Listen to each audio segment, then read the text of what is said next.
So you're making a themed junk journal. You have your concept, you have your materials, and now you're preparing to bind it all together.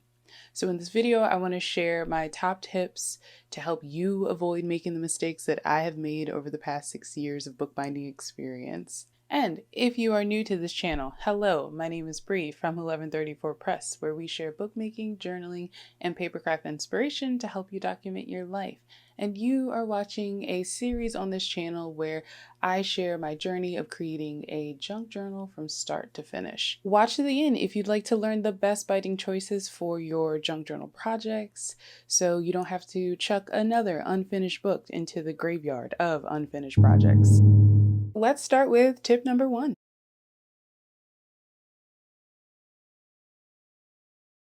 If you choose a tight binding style before you start journaling and collaging on the pages, you run the risk of having a book that will splay open when it's closed. And when I say tight binding styles, I'm not referring to how tightly you pull the thread, but instead binding styles that hold the signatures close together. Examples are Coptic stitch, kettle stitch, stab binding. These styles of bindings don't really allow your collages to have breathing room and your pages to grow and get chunky. And so the results are a book that splays open. And there are 2 ways that you can tackle this issue. The first one being to journal before you bind. You can decorate your pages individually by creating the pockets, adding the chunkier bits of embellishments and other interactive elements, and then bind the book together using one of those tight binding styles.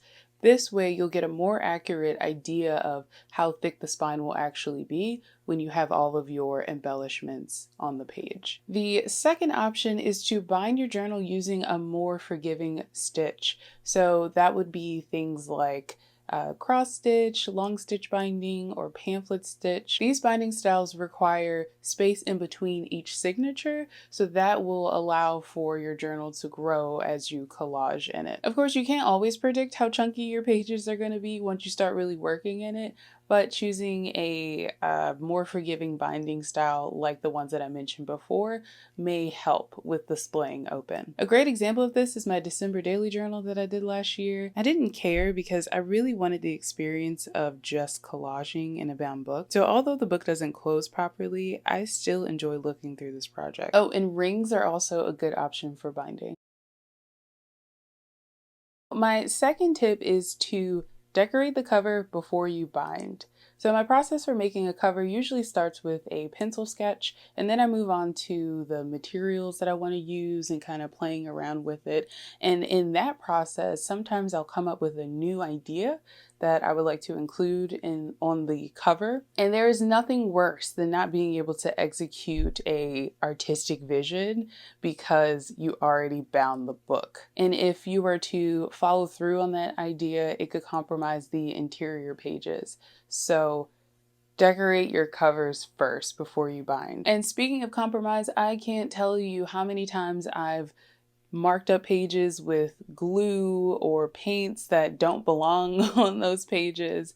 It's really frustrating. And as a bonus tip, keep a damp rag near you to wipe off your hands and clean as you work. As you guys can see, I am the worst with getting glue everywhere. My desk is a mess and permanently stained with paints and glues, but whatever.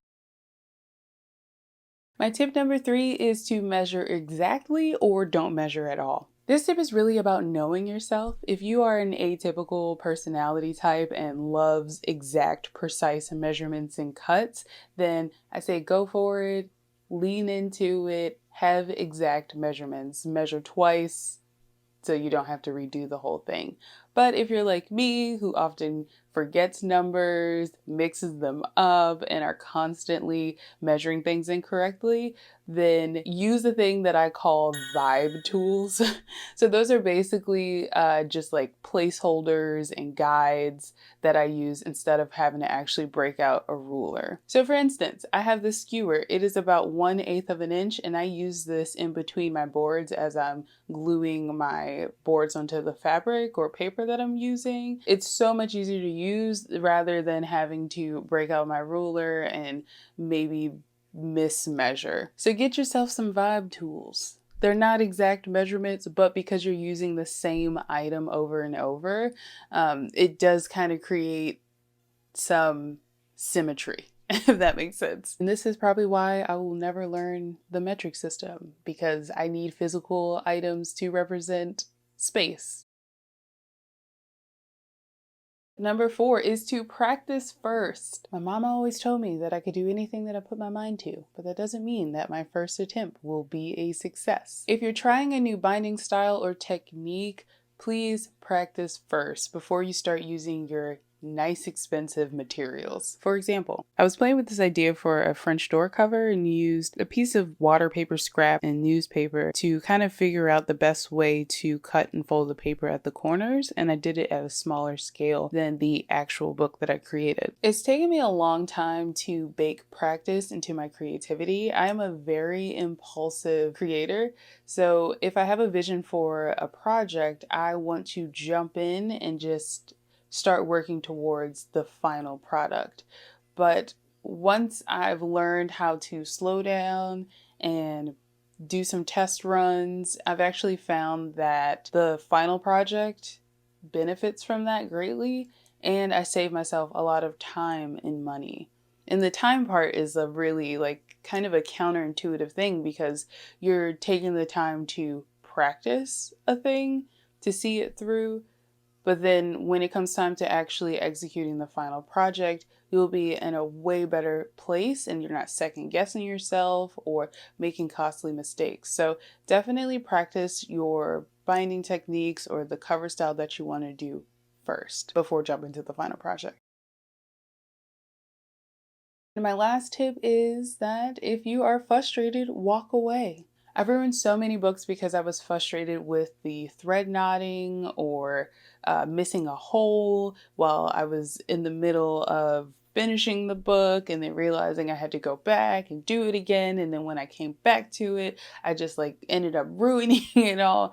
So, if you are frustrated, just step away. Like many technical crafts, like bookbinding, it's more than just the skill. It's also about being mindful about what you're doing and being present. And I feel like our books can feel that energy when you're just not feeling it, because then that stitch that you're trying to do just won't work, or that fabric won't lay down right in the places that you need it to. So definitely stepping away and coming back to it with a clearer perspective or mind will definitely help work through some of those issues.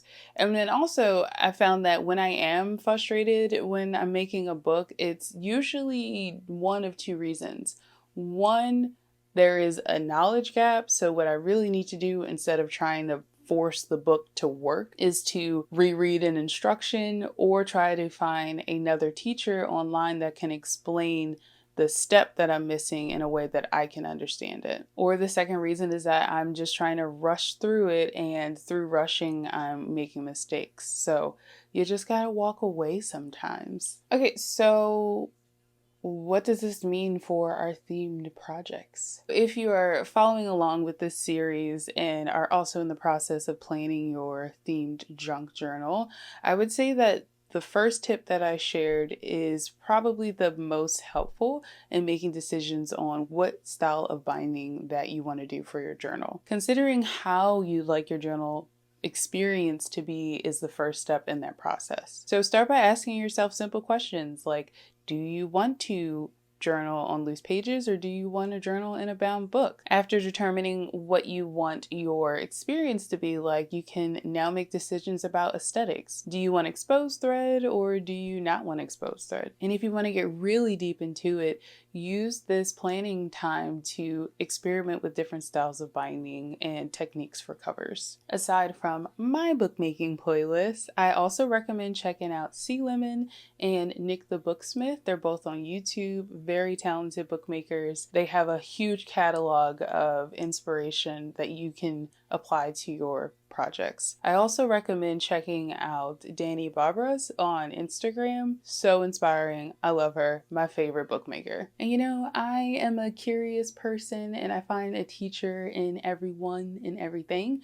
So let me know in the comments what is one of the best bookbinding tips that you've ever come across and things that you've learned from your experience and journey in book binding. And I would like to shout out the members of Buy Me a Coffee. Thank you for supporting me in that way. If you saw the latest post, then you saw this video coming a mile a minute where I was sharing some of the books that I've been binding over the past couple of weeks. I appreciate your support more than you know. And if you'd like access to those posts, you can find the links to Buy Me a Coffee in the cards and also in the description. I think I pointed in the right direction. I don't know. If you would like to support this channel and my mission of converting everyone into creative journaling enthusiasts, make sure to like, comment, and subscribe. And also head on over to Facebook. We have a Facebook group where people are sharing what's on their desk. I really want to see the projects that you all are creating. So the link to the Facebook group, which is called A Craft Room of Our Own, is down in the description. I promise you it is the coolest space in the metaverse. Very chill vibes. All right, so I am done with self-promotion. I will see you all in the next video. Bye.